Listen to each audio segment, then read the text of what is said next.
Hello, welcome to today's episode, the second episode of 4 in my series. In this episode, I'm going to talk about the sexualization of the LGBTQ+ community in the development industry. These episodes are designed to be an introductory discussion of the issues surrounding being LGBTQ+ in development. As always, the script and references are linked in the description, and I encourage you to do your own further research if this is a topic that piques your interest. Okay, now that little intro is done, let's get into the research.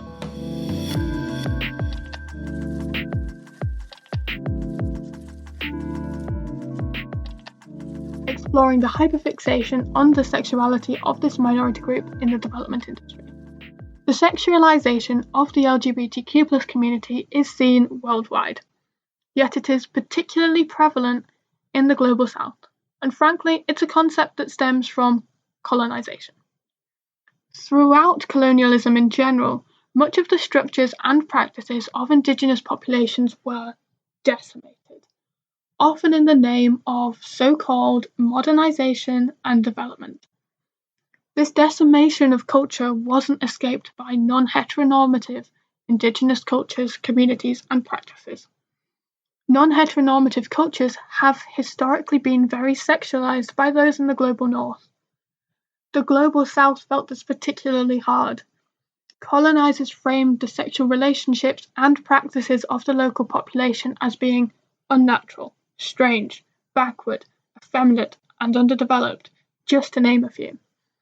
All done with the purpose of control and justification for colonization. This idea of the existence of gender and sexual policing is talked about in this clip by Dr. Christine Copier, in which she discusses the historical precedents of colonialism and policing of sexual behaviours. The link to the panel discussion is in the transcript for this episode. And some scholars argue that, attention for non-normative sexualities is something completely new in the field of development. And of course, it's not something completely new. We have a long, history and genealogy of, problematizing the sexualities of the global south. We had that in colonial times. They were the barbaric ones. They were those who were promiscuous, who had not, monogamous families, the nuclear family. We had to civilize them. I really speak of the we. Then we had, after World War politics, suddenly there was the fear of overpopulation. And then again, the third world women became the target, of interventions. Again, there was this clear boundary between developed sexualities and underdeveloped sexualities. So what I'm saying or try to say is that if we want to analyze why do LGBTIQ rights suddenly matter in the development discourse, we also have to, look in the history and see how sexualities and also gender relations had always served as a kind of boundary marker to say this is civilized and this is underdeveloped, this is modern and this is traditional. Now, I could understand if you couldn't see what this has to do with the LGBTQ+ community. Well, some pre-colonial systems have had very diverse sexualities with open acceptance of same-sex attractions and queer gender identities. When colonists arrived in this sexually accepting environment, they criminalized homosexuality, among many other things, turning what were normal and accepted practices into the path towards LGBTQ+ intolerance. Erotic autonomy was seen as a danger, so they vilified it. Colonists created and used the idea of sexuality as a negative in order to remove the freedom of those held under their regimes. This precedent set by colonial powers has remained in place for decades, being perpetuated by people who are meant to be there for good: politicians, religious leaders, and NGOs. Politicians will often use homophobia that is rooted in misconceptions and sexualization for their own political gain. Simply speaking, controversy sparks views and increases polarization. This is particularly helpful for populist leaders. Robert Mugabe, Zimbabwe's leader up until 2017, is quoted as saying, "Homosexuals are worse than dogs and pigs. I keep pigs and the male pig knows the female one." Ignoring the fact that this is a horrific homophobic statement that compares the community to animals, it adds to the sexualization of LGBTQ+ people. When saying this, he was following the path set out by colonists and holding this idea in mainstream discussions. In the development world, NGOs are key players. So what is their role in this? Mainstream development NGOs tend to see sexuality in development as irrelevant until it falls into family planning, HIV work, or human rights. This is a major shortfall as NGOs sexualize whilst squirming away from the sexual. The development world has always talked about sexuality, but it focuses on the negatives. Sonia Correa and Susie Joly state that sexuality is often only talked about in relation to population control, disease, violence, or exploitation. Microaggressions through language are continually seen in the community. The term men who have sex with men, otherwise known as MSM, was originally introduced to avoid imposing Western identities on men in the developing world, as it avoided using specific terms and labels that may not be realistic of their identity. Whilst it was created with good intentions, it has attracted implications of emotionless sex in the global south, compared to the loving relationships of the West, due to the focus on the sexual activities of men in the global south, compared to the more open connotations of the Western term of gay.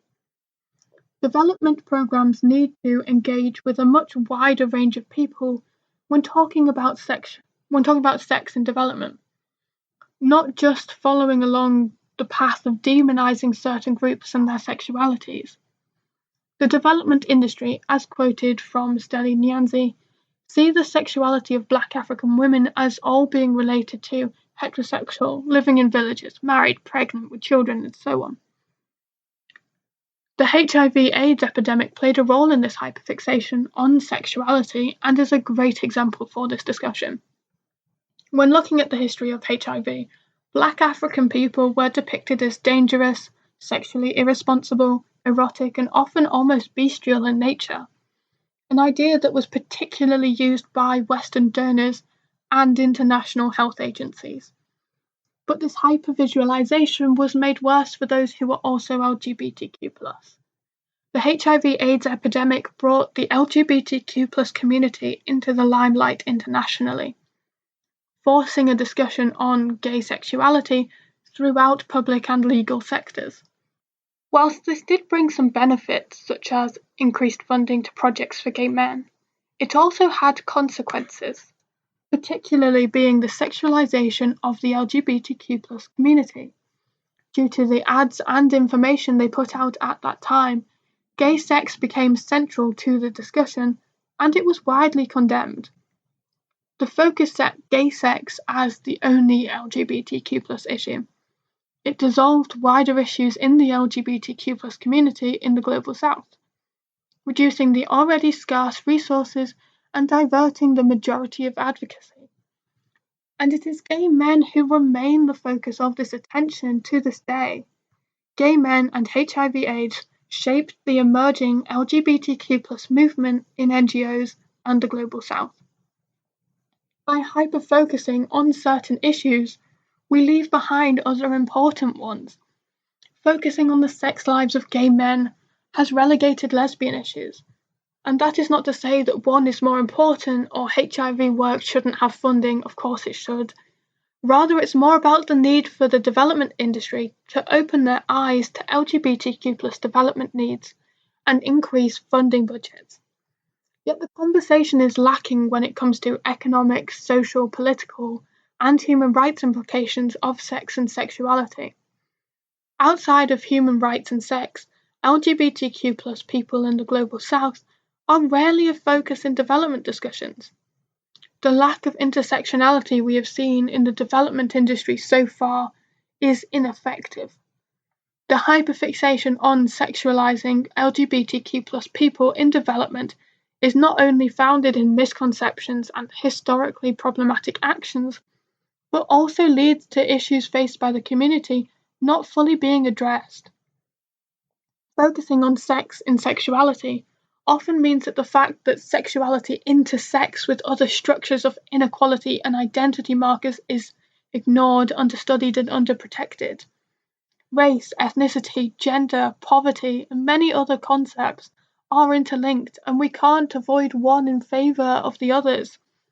For example, a study found Black LGBTQ+ students in South African townships were found to be the victims of extreme violence much more than the wealthier LGBTQ+ students from historically white areas. Another example, lesbian and bisexual women in camps in Haiti following disaster relief efforts were subject to physical and sexual violence, reporting facing corrective rape and being forced into sex for food. Or how about the example of QAYN's 2011 needs assessment of gay and MSM youth, finding that 99% of respondents had their first sexual activity by 15, and after safe sex kits, their largest need was for psychological support to understand their identities. We aren't fully addressing issues if we see every single one of these examples as purely being sex-related. The development industry is doing a disservice if in its hyper-focus on the sexualization of LGBTQ+ people, it does not address these issues through a broad and intersectional lens. Purely viewing issues from one standpoint is an unrealistic way of tackling a much broader issue. Mainstream development projects misdiagnose sexuality as the central problem faced by LGBTQ+ people, seeing it as the main threat to ill health and therefore focusing on male sexuality. Some in the industry see sexuality as something that only concerns sexual minorities, therefore subscribing anything sexual to LGBTQ+ people and sexualizing their existence. We need more people recognizing that there are always connections. Our world cannot be separated into different layers. The sexualization of LGBTQ+ people in development is not only cemented in colonialism, but it's old-fashioned. Viewing sex as everything is holding the development industry back. It is time to realize that LGBTQ+ people don't just have specific gay needs, but are just as linked with every other aspect of the development world.